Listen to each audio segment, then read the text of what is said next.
More and more children are out of school, but parents don't want math learning to stop. They're turning to Mathnasium at home. Real-time math instruction tailored to your child's exact educational needs. It's the same face-to-face live instruction used in our centers for over 15 years, now on a computer. Your child can keep their math skills sharp, catch up, or soar ahead, from home or anywhere with an internet connection. To learn if Mathnasium at home is right for your child, visit mathnasium.com/at-home. Mathnasium at home, changing lives through math.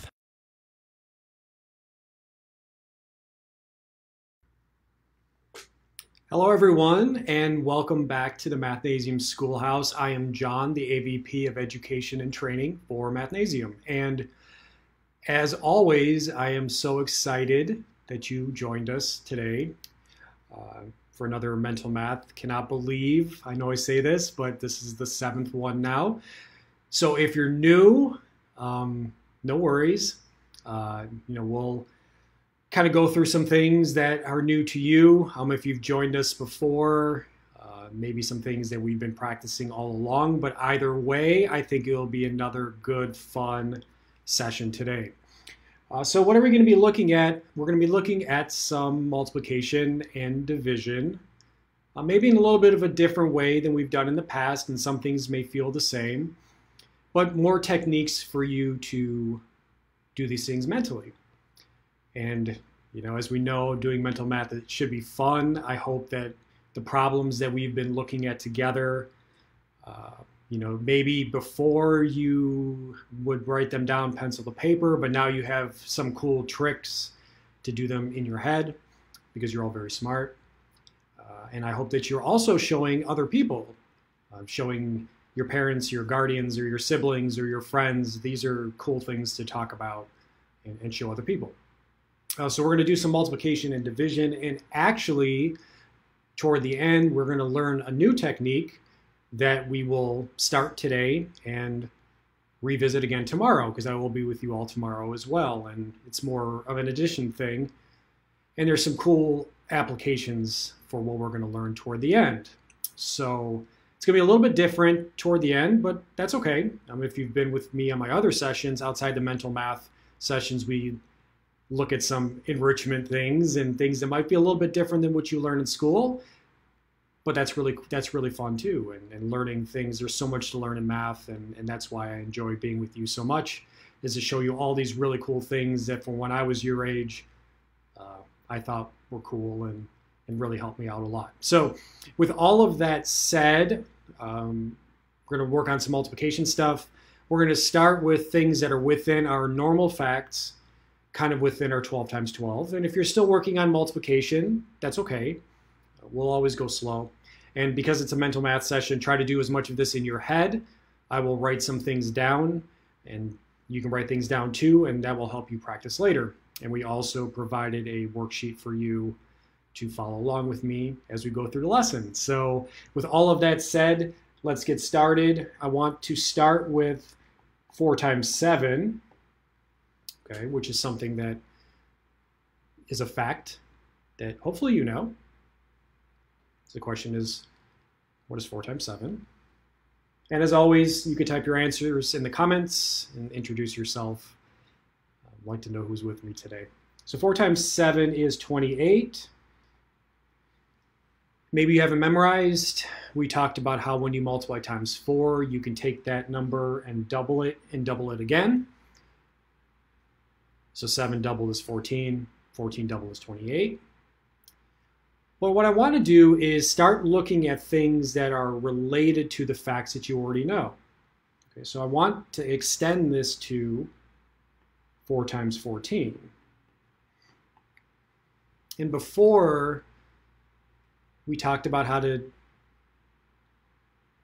we can apply the same thing. We can double 14 and double it again.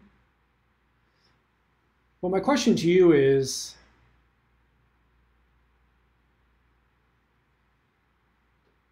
or what I want you to notice is that what is 7 doubled? Okay. So when I'm looking at something like 4 times 14, and I notice that one of these numbers is related to a fact that I already know, but it's one of those numbers doubled, then what do you think I can do with that result? I can double that as well. Okay, so if I see 4 times 14, one way that I can look at that is that it's the same as 4 times 7 doubled, because I can double 7 to get 14. So when you see things that are outside of the multiplication facts that maybe you memorize, you can look for things like this. Well, you think, I know 4 times 7. 14 is just 7 doubled, so all I have to do is double that, and I get my answer. Okay. And as always with the mental math things that we look at together, that you might not think that that makes a lot of sense to you, or just needs some extra practice, or you like the double-double technique that you take 14 and you double it again. And that's okay too. Or maybe you look at it like, I look at it like 10 times 4 plus 4 times 4. And that works too. But what you're doing is, and if you haven't been with me on these sessions, go back and watch the other ones that we've done. We're starting to build up a lot of different ways to look at problems like this. And you will always find the ones, the techniques that make the most sense to you. And that's why it is so important to see math in so many different ways. You pick the one that makes the most sense. Okay. So let's practice that again. Let's skip over that for a moment, come back to it. So now let's look at 9 times 8.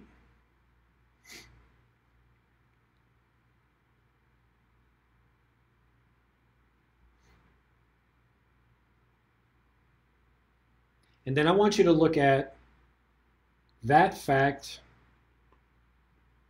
and use that to help you find 18 times 8.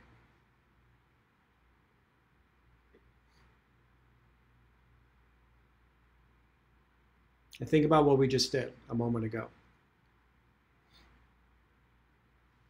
So 9 times 8, 72.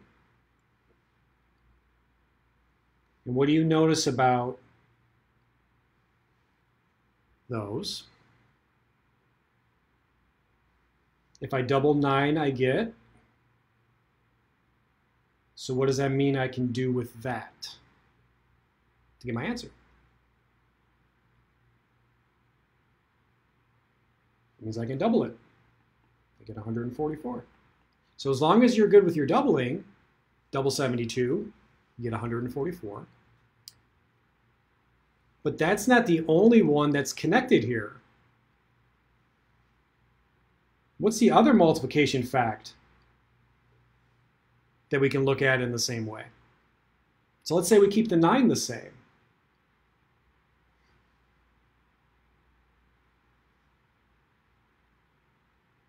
What's 8 doubled?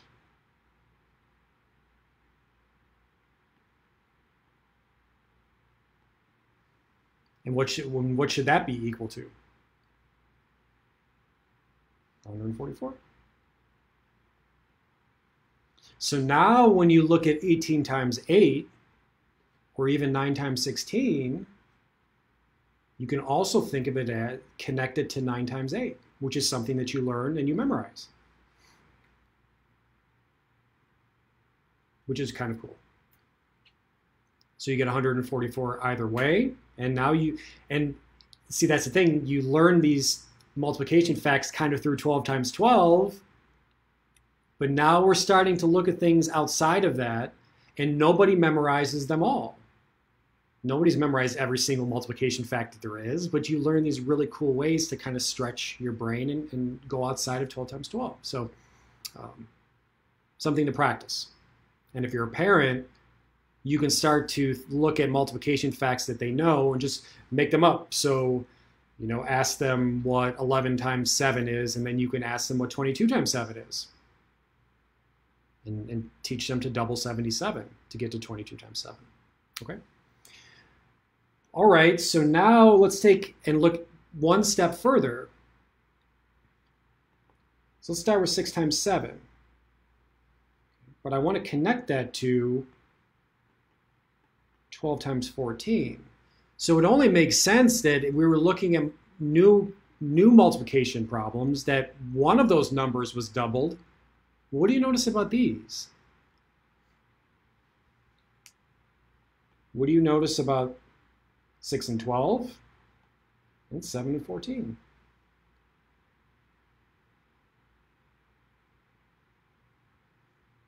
So instead, like in the examples that we just did, we doubled one number.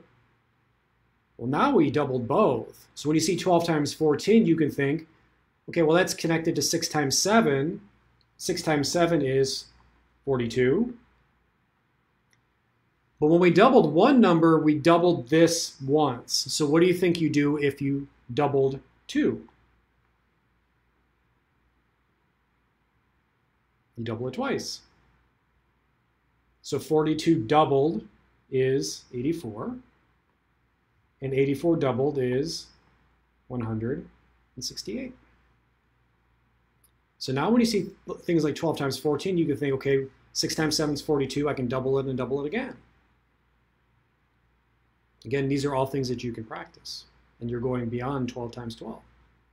Now, there's a lot of other ways to look at 12 times 14. This is just one. If you're really good with your multiplication facts, you can think of it as 12 times 12 plus 2 more 12s. That works too. All right, let's do one more that's exactly like that. So let's look at 8 times 3 and 16 times 6.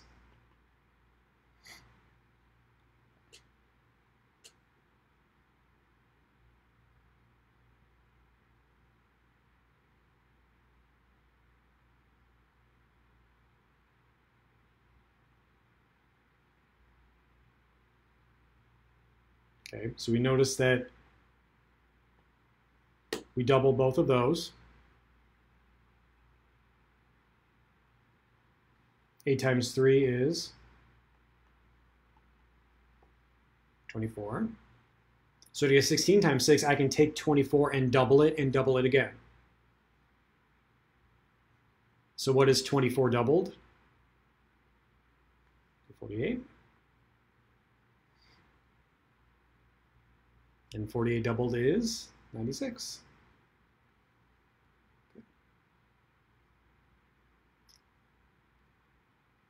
So when you join me tomorrow, we'll actually do the reverse, where I give you something that's like this and see if you can find the connection to a multiplication fact that you know. So we'll practice it both ways, but this is the way it works. Okay. So let's move on to some division. We've been talking about some division kind of tricks and tips, and I want to talk about division. I want to start with talking about division when you divide something by 50. Okay, so let's take a look at, let's say 350 divided by 50. Now, you may look at that and think that's not so bad. And as a matter of fact, in one of our previous Schoolhouse lessons, I showed you some tips and tricks on problems that are just like this. But we want to look at this in a different way too. Like as many ways as we can look at problems, the better. That helps you become a really great problem solver. So when I divide something by 50, another way that you can look at it is you can double. There's a lot of doubling. We talk about doubling a lot. And then divide by 100.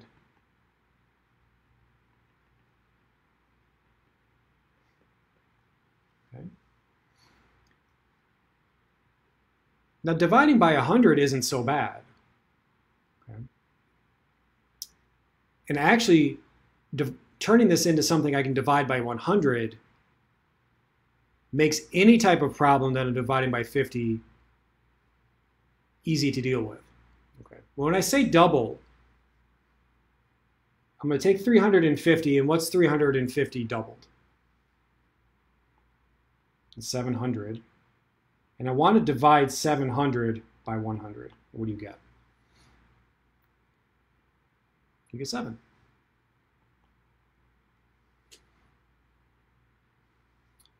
Before we talked about how I can, as long as I cancel out the zeros evenly, I can just think of it that way too. Or 7, how many 100s are inside of 700? It's 7. So when we see divided by 50, another way that we can look at it is I'm going to take the number, I'm going to double it, and then divide by 100. Okay, let's take a look at another. And this is how it helps me. Because this one isn't quite as simple. Because 280 isn't a nice multiple of 50. 350 was, but 280 is not. So remember, I want to take and double this, so try to do this mentally. What's 280 doubled?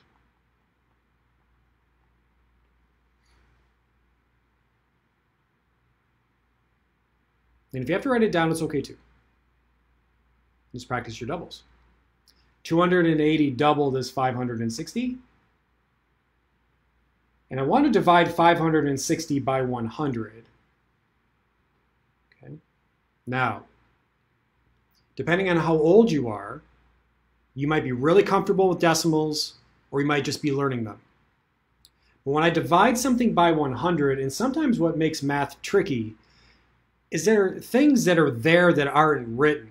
Okay, so if I think about the number 560, make sure you can see this. There's actually a decimal point that's there that usually doesn't get written, but it's there. And when I divide something by 100, I actually take that decimal and I'm going to move it 2 spots to the left. And that's why this technique really helps you mentally. Because in your head, you could think, okay, 560, if I move the decimal, I divide by 100, I move the decimal, okay, I get 5 6/10. And that's my answer. So you have to think, and this is something to practice, 560 divided by 100, I would move the decimal 2 spots, I get 5 6/10. Okay?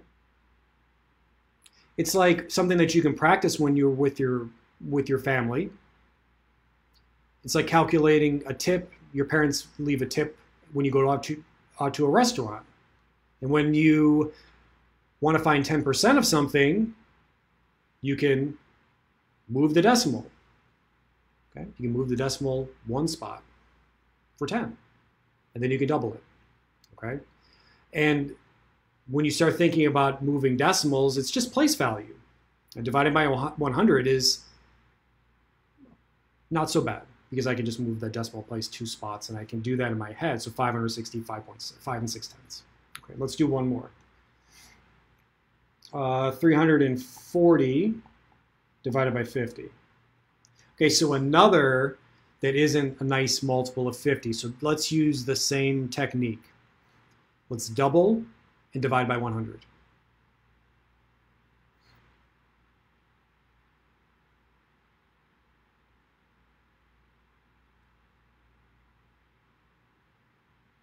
So you're going to double 340. So in your head, 680. And I want to divide it by 100. So 680.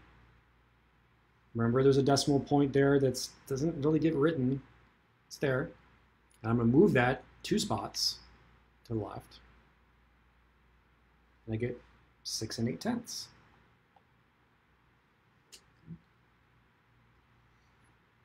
So that's really helpful. And that allows you to take really weird numbers and divide it by 50. Because as long as you can double it and mentally move that decimal place, coming up with that answer is not so bad. And I'll bet before you started, you would have never thought you could do something like 340 divided by 50 in your head. Or maybe you could. But keep practicing. It's really helpful. Especially if you can do it in your head, then if it helps you determine if you've actually come up with the right answer. Like if you did it and wrote it down using division. And then you can see if it makes sense. So all this is helpful for that. Okay. Now, we talk about dividing by 50, and I want to extend that to dividing it by something by 25. Okay. So when I divided by 50, we doubled first. And then we divided by 100. Okay, so think about how we might want to do something different, so I need to change my rule. So let's take a look at an example. And if you're a parent or you're a Mathnasium instructor or teacher, this is part of the reason why currency is so important for kids, money, is because if you're really great with money, you may know the answer to that right off the bat. Because it's really asking me how many quarters do I have in $1.25. It's the same question. But and you may know the answer to that right off the bat too. But I want to look at it in a different way to help me solve things that might be a little bit harder than this when I want to divide something weird by 25. So if I want to divide by 25, I actually can take this and double it again, and then divide by 100. So double it twice. So what's 125 doubled? Okay, 250. Double that again. 500. And 500 divided by 100 is not so bad. You can kind of think of it that way, which is in any way you think of it, the answer is 5. So that works too. If I want to divide something by 25, I can double it again, and then divide by 100. And the same thing that we were thinking mentally about moving the decimal places works. Okay. So let's take a look at one that's kind of like that, just a little bit harder. So 520 divided by 25.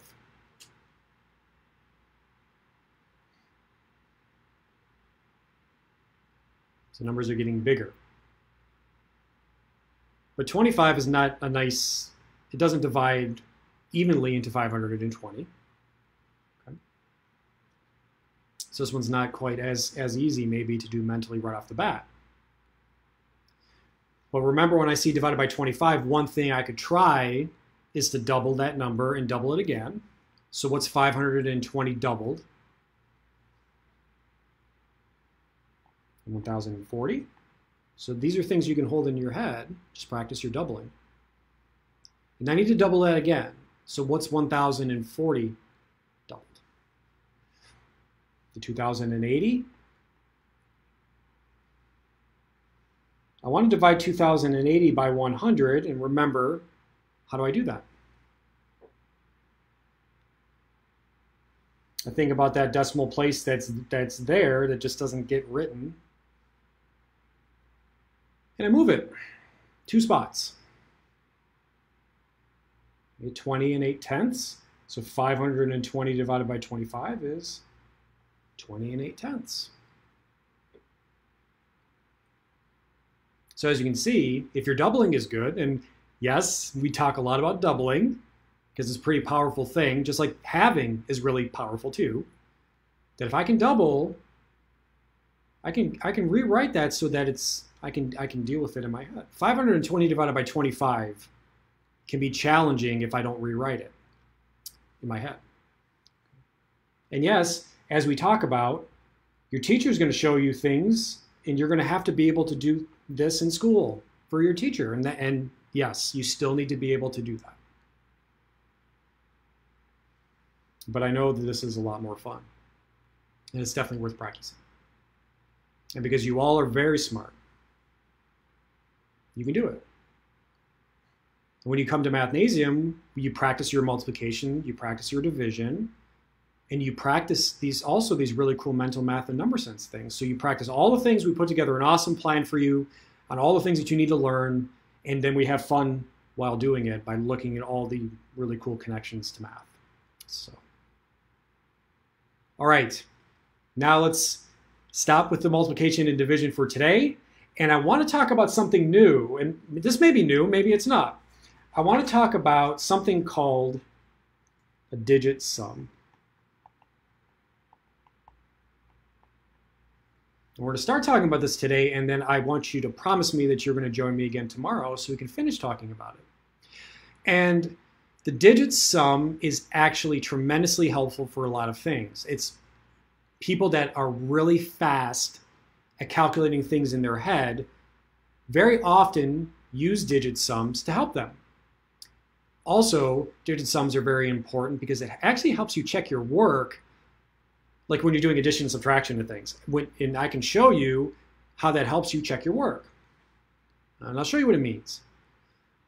And what it means is actually, it's not too bad. It kind of tells you to do what you think it would.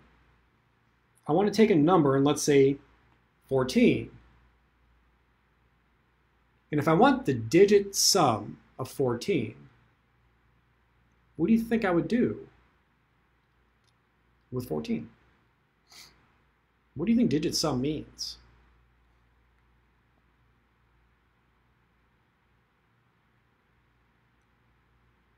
I want to take the digits of that number and I just want to add them together. And remember that we're talking about mental math. So if I ask you to find the digit sum of 14, I want you to think, I'm going to take those digits and add them together. And you can do that mentally. So even though I'm writing it down to show you what it means, if I say find the digit sum of 14, that means I want to take those digits and just add them. So 1 plus 4. The digit sum of 14 is 5. Okay. All right, let's try another one. Practice. So let's say I wanted you to find the digit sum of, let's do 216. Remember, try to do it mentally.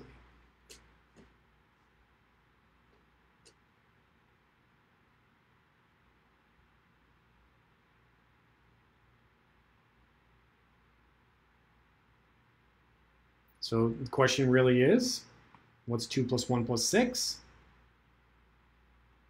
You should get 9. Okay. So that's not so bad. All right, let's take a look at another one. Because it doesn't matter how big the numbers get. Let's say I want you to find the digit sum of 6,110. Let's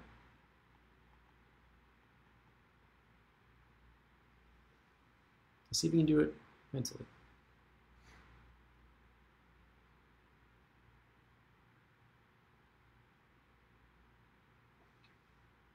Thinking, okay, 6 plus 1 plus 1 plus 0, you get 8. So here's the thing about digit sums, all right? It doesn't matter how big the numbers get. And we want the digit sum to end up being a single digit number. So you might be saying, John, it's possible that I'm going to have a huge number, or it could even be a small one. If I add those numbers up, that I get something that's not a single digit number. So let's talk about what you do then. All right, so let's find the digit sum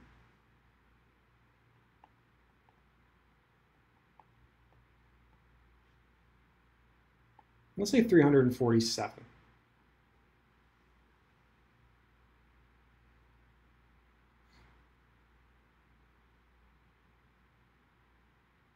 So don't let this change what you do first. The first thing is I want to take that 3-digit number and mentally add all of those digits together. So think 3 plus 4 plus 7.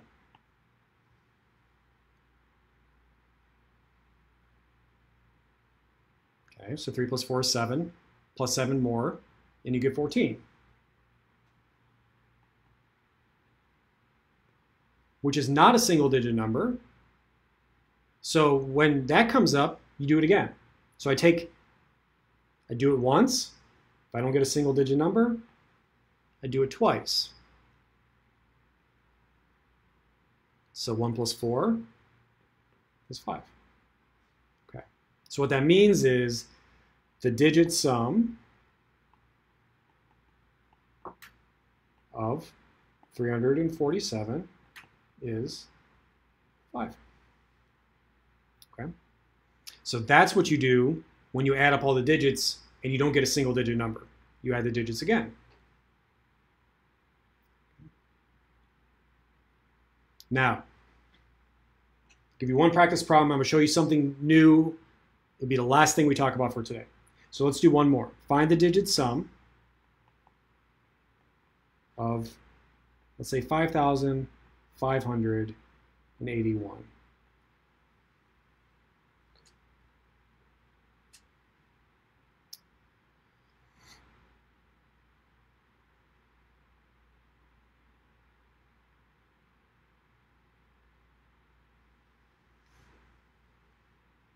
So here's a hint.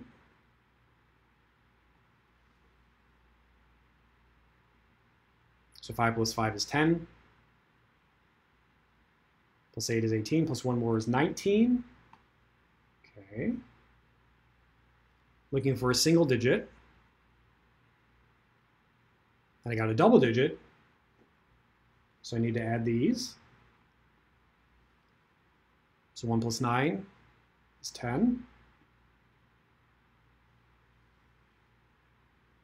Still have one more step to go. 1 plus 0 is 1. So sometimes you have to do more than one. Sometimes you have to do more than 2 steps. I had step 1, step 2, step 3. Okay. So what that means is that the digit sum of 5,581 is 1. Okay, now, you might be saying, or thinking, or maybe you know this, because sometimes people actually practice this. So if you're a parent, you very well may have seen this before. I want you to find the digit sum. This will be how we close today. The digit sum of 956. Okay.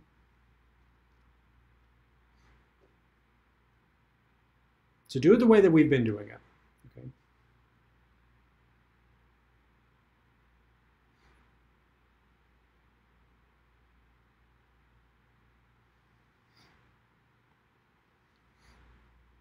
So you have 9 plus 5 plus 6.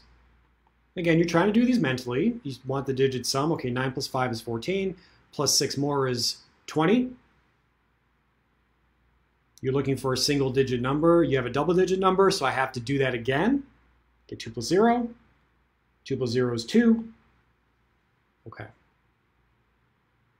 Here's the thing, and this is where it starts to help you actually with mental math, and we'll talk about how this works in a different lesson. If I have these huge lists of numbers that I need to add, let's just say, okay, there's a trick, and it involves taking out 9s. Okay, so I want you to see how this works. And this is actually the simplest one, and I'll show you some more tomorrow. What this means is if I want to find the digit sum of 956, I actually can ignore this 9. I don't even need to include it. Okay.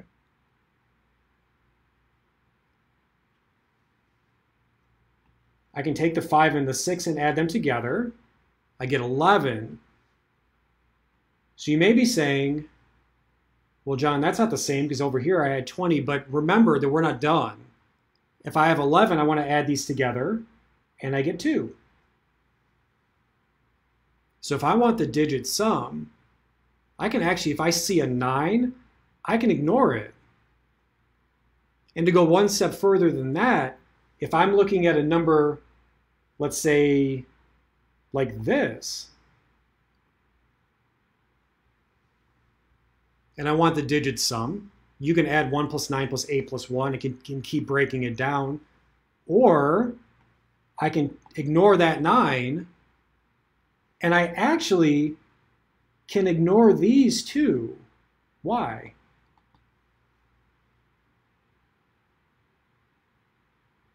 Because they add up to 9. Okay? So anything that adds up to 9, that combination makes 9, I can ignore those too. So given all of that, if I want the digit sum of 1,981, and I take all that stuff out, I get 1. I actually didn't have to do any work. All I had to do was find my 9s. Now, if you did it the longer way, 1 plus 9 is 10, plus 8 is 18, I get 19. 1 plus 9 is 10. 1 plus 0 is 1. And you see, I got it the same answer both ways. Okay. So it's worth practicing because a lot of the really fast lightning addition, subtraction, multiplication, anything, mental math tricks actually involve taking out these nines. Okay, it's called casting out nines. Okay, and there's actually other things that you can do with it, like check your work. Okay, so you may think, why would I ever want to know what the digit sum of a number is? Well, I promise you that if you ever look up how to do lightning fast addition tricks, a lot of them involve this. So we need to practice this first. Okay, and I hope that gives you something to look at and think it's fun. Okay, so with all of that, I think I'm going to stop for today. I hope you found that interesting. We will build on it going forward, and I hope you join me again. I hope you found this interesting and exciting. I hope that you, if you're not a Mathnasium student, I hope you check out Mathnasium because we really love math and love teaching math, and we can really help you if you need it. Or you can just come have fun and learn a whole bunch of really interesting math stuff. Either way, I hope that you really enjoyed today. I will be back tomorrow to talk more about mental math, so I hope you join me then. Everyone stay safe, and I will see you tomorrow. Bye now. It's afternoons that seem to be the most hectic for us, so it was much more convenient when we found Mathnasium at home. All right, so how do we do half of 5? I think one of the best things about at home is that it really feels like you're almost at home with the student in their house teaching them. I'm in my comfort zone. You can just ask for help and the instructor will come right to you. With Mathnasium at home, I know that they're getting the help that they need. Awesome, great job. Mathnasium, changing lives through math.